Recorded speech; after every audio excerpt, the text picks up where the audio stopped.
Hi friends, എല്ലാവർക്കും നമ്മുടെ പുതിയ വീഡിയോയിലേക്ക് സ്വാഗതം. ഇന്ന് ഞാനിവിടെ തയ്യാറാക്കി കാണിക്കുന്നത് സദ്യ സ്പെഷ്യൽ അവിയലാണ്. അവിയൽ നമ്മൾ പല രീതിയിൽ തയ്യാറാക്കാറുണ്ട്. എന്നാൽ സദ്യക്ക് നമ്മൾ അവിയൽ തയ്യാറാക്കുന്നത് ഒരു പ്രത്യേക രീതിയിലാണ്. ഞാൻ ഇന്നിവിടെ തയ്യാറാക്കി കാണിക്കുന്നത് മധ്യ തിരുവിതാംകൂർ സ്റ്റൈലിലുള്ള ഒരു അവിയലാണ്. മധ്യ തിരുവിതാംകൂർ സ്റ്റൈലിലുള്ള അവിയൽ എന്ന് പറയുമ്പോൾ തന്നെ ഇത് കാണാൻ ഒരു ഗോൾഡൻ യെല്ലോ കളറും, ഇതിലേക്ക് പുളിക്ക് വേണ്ടി നമ്മൾ പച്ചമാങ്ങയാണ് ചേർക്കാറുള്ളത്. വീഡിയോയിൽ പറഞ്ഞിരിക്കുന്നത് പോലെ നിങ്ങൾ അവിയൽ തയ്യാറാക്കി എടുക്കുകയാണെങ്കിൽ നല്ല പെർഫെക്റ്റ് ആയിട്ടുള്ള ഒരു സദ്യ സ്പെഷ്യൽ അവിയൽ തയ്യാറാക്കിയെടുക്കാം. അവിയൽ തയ്യാറാക്കാൻ വേണ്ടി ആദ്യം തന്നെ അവിയലിലേക്ക് ചേർക്കാനുള്ള അരപ്പ് തയ്യാറാക്കി വെക്കാം. അരപ്പ് തയ്യാറാക്കാൻ വേണ്ടി ഒരു മിക്സി ജാറിലേക്ക് 1.5 കപ്പ് തേങ്ങ ചിരകിയത് ഇട്ട് കൊടുക്കാം. ഇതിലേക്കിനി 7 ചെറിയുള്ളിയും 2 പച്ചമുളകും 1.5 ടീസ്പൂൺ ചെറിയ ജീരകവും ഇട്ട് കൊടുക്കാം. ഇത്രയും ചേർത്തതിന് ശേഷം ഇനി ഇതൊന്ന് അരച്ചെടുത്തിട്ട് വരാം. അരയ്ക്കുമ്പോൾ ഒരുപാടങ്ങ് ഫൈൻ പേസ്റ്റായിട്ട് അരച്ചെടുക്കരുത്. ചമ്മന്തിക്കൊക്കെ അരയ്ക്കാറുള്ളത് പോലെ ഒന്ന് ഒതുക്കിയെടുക്കാനേ പാടുള്ളൂ. ഇതിപ്പോൾ ഒന്ന് ഒതുക്കിയെടുത്തിട്ടുണ്ട്. ഇനി ഇത് മാറ്റി വെക്കാം. സദ്യ സ്പെഷ്യൽ ആയതുകൊണ്ട് തന്നെ ഞാനൊരു മൺചട്ടിയിലാണ് ഈ ഒരു അവിയൽ തയ്യാറാക്കിയെടുക്കാൻ പോകുന്നത്. നമ്മളിതുപോലെ മൺചട്ടിയിൽ അവിയൽ തയ്യാറാക്കിയെടുക്കുമ്പോൾ ഒരു പ്രത്യേക സ്വാദായിരിക്കും ഉണ്ടാവുക. ഇനി ഈ ചട്ടി ഒന്ന് ചൂടായി വരുമ്പോൾ ഇതിലേക്ക് ഒരു 3 ടേബിൾ സ്പൂൺ പച്ച വെളിച്ചെണ്ണ ഒഴിച്ചു കൊടുക്കാം. നമ്മളെപ്പോഴും അവിയൽ തയ്യാറാക്കുമ്പോൾ അതിലേക്ക് പച്ച വെളിച്ചെണ്ണ മാത്രമേ ഉപയോഗിക്കാൻ പാടുള്ളൂ.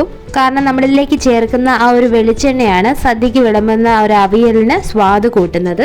ഇനി ഈ വെളിച്ചെണ്ണ ഒന്ന് ചൂടായി വരുമ്പോൾ അവിയലിന് വേണ്ടി നമ്മൾ കട്ട് ചെയ്ത് മാറ്റി വെച്ചിരുന്ന ഒരു വെജിറ്റബിൾസ് ഓരോന്നായിട്ട് ചേർത്ത് കൊടുക്കാം. എണ്ണ ഒന്ന് ചൂടായി വരുമ്പോൾ ആദ്യം തന്നെ ഇതിലേക്ക് കനം കുറച്ച് കട്ട് ചെയ്ത ചേന ചേർത്ത് കൊടുക്കാം. ഞാനിവിടെ ഏകദേശം 50 ഗ്രാമോളം ചേന ചേർത്തിട്ടുണ്ട് കേട്ടോ. പിന്നെ നമ്മൾ അവിയലിന് വേണ്ടി കട്ട് ചെയ്തെടുക്കുന്ന വെജിറ്റബിൾസ് എല്ലാം തന്നെ കനം കുറച്ച് നീളത്തിൽ വേണം കട്ട് ചെയ്തെടുക്കാൻ. ഇനി ഇതിലേക്ക് ഒരു മീഡിയം സൈസ് ക്യാരറ്റ് നീളത്തിൽ കട്ട് ചെയ്താണ് ചേർത്ത് കൊടുക്കുന്നത്. അടുത്തതായി ഒരു മീഡിയം സൈസ് ബ്രിഞ്ചാൾ നീളത്തിൽ കനം കുറച്ച് കട്ട് ചെയ്ത് ഇട്ട് കൊടുക്കാം. ഇനി ഇതിലേക്ക് ഒരു ചെറിയ നേന്ത്രക്കായ കനം കുറച്ച് നീളത്തിൽ കട്ട് ചെയ്തത് ഇട്ട് കൊടുക്കാം. ഒരു ചെറിയ പീസ് പടവലങ്ങ നീളത്തിൽ കനം കുറച്ച് കട്ട് ചെയ്ത് ചേർത്ത് കൊടുക്കാം.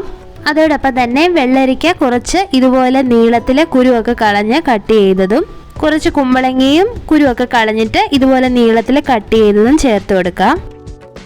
ഇനി ഇതിലേക്ക് ഞാൻ ചേർത്ത് കൊടുക്കാൻ പോകുന്നത് ഒരു 4 പച്ചപ്പയർ നീളത്തിൽ കട്ട് ചെയ്തതും, 2 മുരിങ്ങയ്ക്ക പുറത്തെ തൊലിയൊക്കെ കളഞ്ഞതിന് ശേഷം നീളത്തിൽ കട്ട് ചെയ്തതും കൂടിയാണ് കേട്ടോ.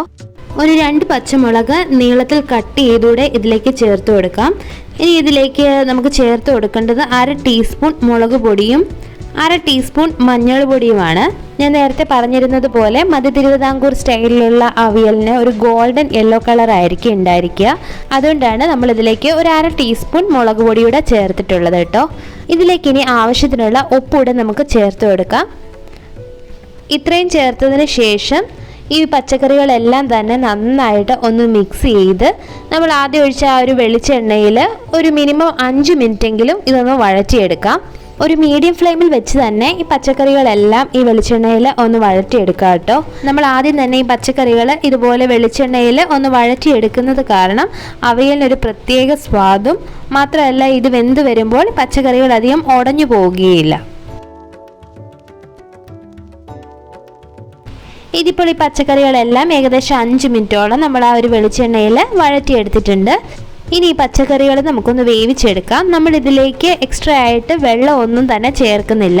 ഈ പച്ചക്കറികളിൽ നിന്ന് ഇറങ്ങി വരുന്ന ആ ഒരു വെള്ളത്തിൽ തന്നെയാണ് ഇത് മുഴുവനായിട്ട് നമ്മൾ വേവിച്ചെടുക്കുന്നത്. ഇനി നമുക്കിതിലേക്ക് കുറച്ച് പച്ചക്കറിവേപ്പില കൂടെ ചേർത്ത് കൊടുക്കാം. ഈ ഒരു കരിവേപ്പില നമുക്ക് അവിയലിൽ ഒട്ടും ഒഴിച്ചുവിടാൻ പറ്റാത്ത ഒന്ന് തന്നെയാണ്. ഇനി ഒരു വാഴയില കൊണ്ട് മൂടി വെച്ചിട്ടാണ് നമ്മൾ ഈ ഒരു അവിയൽ മുഴുവനായിട്ട് വേവിച്ചെടുക്കാൻ പോകുന്നത് കേട്ടോ. ഇതുപോലെ വാഴയില കൊണ്ട് മൂടി വെച്ചാണ് നമ്മൾ ഈ അവിയൽ കുക്ക് ചെയ്തെടുക്കുന്നതെങ്കിൽ ആ ഇല വാടിയിട്ടുള്ള ഒരു മണവും ഒരു പ്രത്യേക രുചിയും ആ അവിയലിനുണ്ടാവും. ഇതുപോലെ വാഴയില കൊണ്ട് മൂടിയതിന് ശേഷം അതിൻ്റെ മുകളിലേക്ക് ഞാനൊരു മൂടി വെച്ചുകൂടെ ഒന്ന് അടയ്ക്കുന്നുണ്ട് കേട്ടോ. ഒരു മീഡിയം ഫ്ലെയിമിൽ വെച്ച് ഒരു 5 മിനിറ്റ് നമുക്കിതൊന്ന് കുക്ക് ചെയ്തെടുക്കാം. ഇതിപ്പോൾ 5 മിനിറ്റ് ആയിട്ടുണ്ട്. ഇനി നമുക്ക് ഒന്ന് തുറന്ന് നോക്കാം.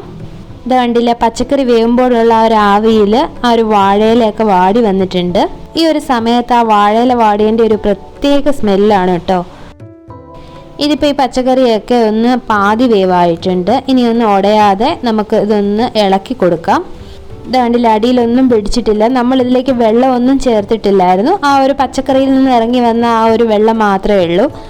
ഇതുപോലെ ഈ പച്ചക്കറികളെല്ലാം ഒന്നുകൂടെ ഒന്ന് ഇളക്കിയതിന് ശേഷം വീണ്ടും അടച്ചു വെച്ച് നമുക്കിതൊന്ന് വേവിച്ചെടുക്കാം. വീണ്ടും വാഴയില കൊണ്ട് തന്നെ മൂടി വെച്ചിട്ട് ഒരു ലോ ഫ്ലെയിമിൽ 10 മിനിറ്റ് കൂടി നമുക്കിതൊന്ന് വേവിച്ചെടുക്കാം.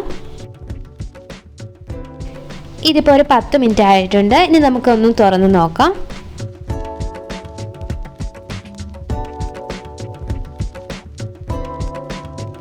ഇതുണ്ടല്ലേ, ഇതിപ്പോൾ ഈ പച്ചക്കറികളെല്ലാം തന്നെ പാകത്തിന് വെന്ത് വന്നിട്ടുണ്ട്. അടിയിലൊന്നും തന്നെ പിടിച്ചിട്ടില്ല. ഈ ഒരു പാകമാകുമ്പോൾ ഇനി നമുക്ക് ഇതിലേക്ക് ചേർത്ത് കൊടുക്കാനുള്ളത് പച്ചമാങ്ങ നീളത്തിൽ മുറിച്ചതാണ്.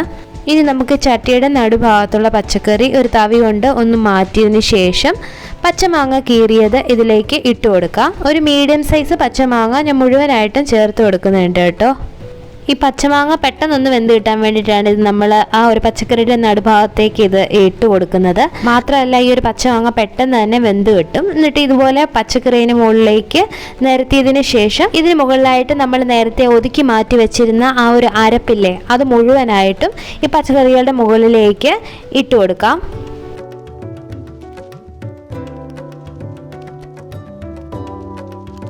ഇനി ഈ തേങ്ങാരപ്പ് ഒരു തവി കൊണ്ട് ഇതുപോലെ നികത്തിയതിന് ശേഷം വീണ്ടും വാഴയില കൊണ്ട് അടച്ചു വെച്ച് നല്ല ഒരു ആവി വരുന്നത് വരെ ഇതൊന്ന് കുക്ക് ചെയ്തെടുക്കാം. ജസ്റ്റ് ഒരു 2 മിനിറ്റ് കൂടെ ഇതൊന്ന് കുക്ക് ചെയ്തെടുത്താൽ മതി. തേങ്ങാരപ്പൂടെ ചേർത്ത് നല്ല ഒരു ആവി വന്നിട്ടുണ്ട്. ഇനി ഇത് തുറന്ന് നോക്കാം. ഇതിപ്പോൾ തേങ്ങാരപ്പൊക്കെ ആവിയിൽ വെന്ത് വന്നിട്ടുണ്ട് നന്നായിട്ട്. ഇനി ഈ പച്ചക്കറി ഒന്നും ഉടയാതെ ഒന്ന് മിക്സ് ചെയ്തെടുക്കാം. ഇതിങ്ങനെ ഇളക്കുമ്പോൾ തന്നെ നമുക്ക് സദ്യയിലൊക്കെ കിട്ടാറുള്ള ആ ഒരു അവിയലിൻ്റെ നല്ല ഒരു മണമാണ് ഉണ്ടാവുന്നത്. പിന്നെ ഞാൻ നേരത്തെ പറഞ്ഞിട്ടുണ്ടായിരുന്നത് പോലെ മധ്യ തിരുവിതാംകൂർ സ്റ്റൈലിലുള്ള ഒരു അവിയലായതുകൊണ്ടാണ് പുളിക്ക് വേണ്ടിയിട്ട് പച്ചമാങ്ങ ഇതിലേക്ക് ചേർത്തിട്ടുള്ളത്. ചില സ്ഥലങ്ങളിൽ പച്ചമാങ്ങയ്ക്ക് പകരം തൈരും വാളംപുളിയൊക്കെ ചേർക്കാറുണ്ട്. നമ്മളിതിലേക്ക് എക്സ്ട്രാ ആയിട്ട് വെള്ളം ആഡ് ചെയ്യാത്തത് കൊണ്ട് തന്നെ അവിയൽ ഒരുപാട് അങ്ങ് ലൂസായി പോയിട്ടില്ല. ഈ ഒരു പരുവത്തിലായിരിക്കണം സദ്യ സ്റ്റൈല് അവിയൽ തയ്യാറാക്കുന്നത്.